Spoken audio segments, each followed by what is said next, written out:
Hey everyone, this is my vlog on paper one about why I chose biomedical engineering. Well, it kind of starts back to when I was always younger. I always saw people help other people, and I always noticed how happy those people were with their lives.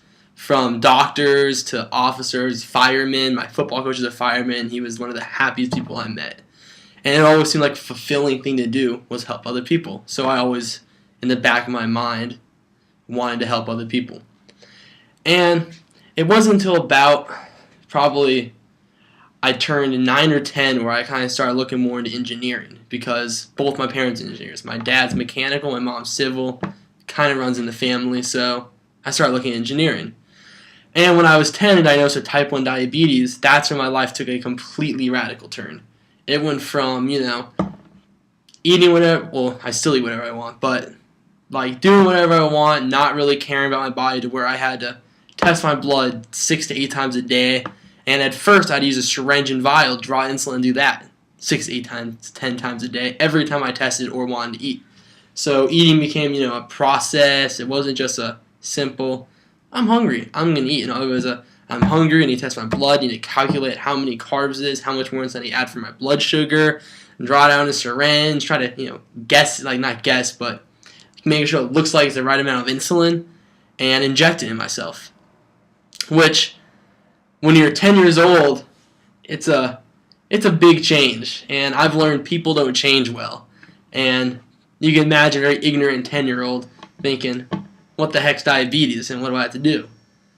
So that's when I really kind of realized that I want to help people in a medical way. Because throughout my time as a diabetic, I saw how other people have helped me and others in the same aspect. For instance, again, I started with a syringe and needles, which, as a 10-year-old, it's embarrassing doing it in public, and not that I never wanted to do it. Well, second year as being diabetic, Animas came out with what's called the Novolog pen, which what it is this round pen that you twist and push insulin. In fact, I might actually have one right here.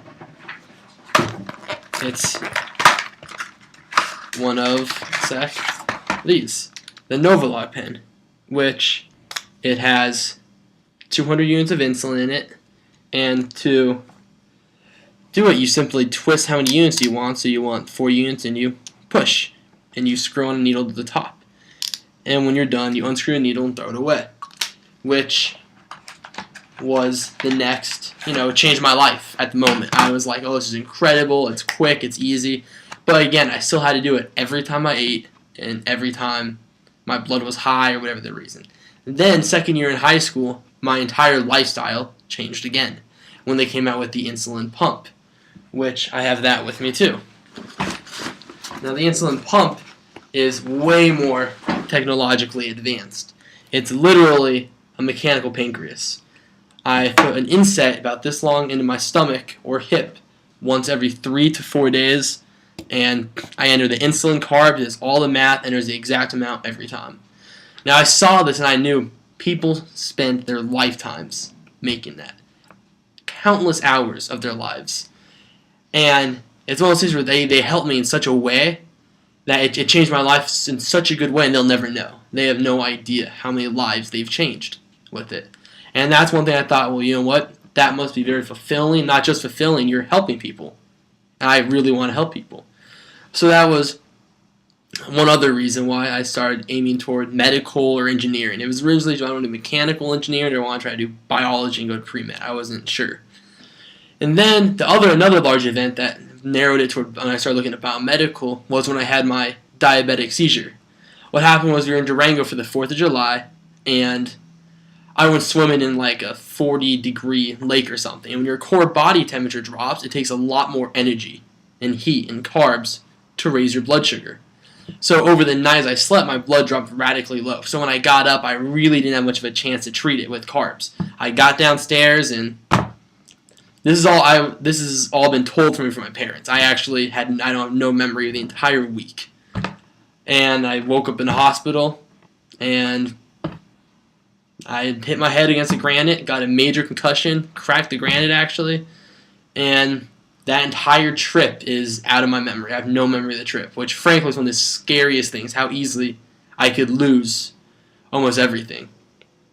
And another instance was when I broke my neck. I cracked one of the vertebrae and tore some muscles also when I hit my head.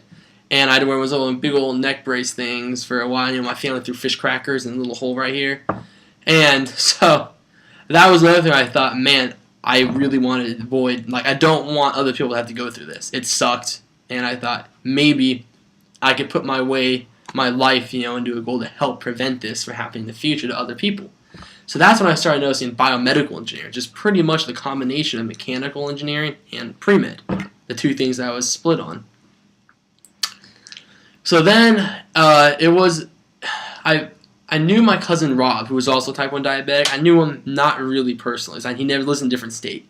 Well, me and my cousin took a road trip out to Denver to visit my family, which is where he lives. And I saw him, and he was, look, deathly skinny. He has had almost 50 seizures, does not take care of himself.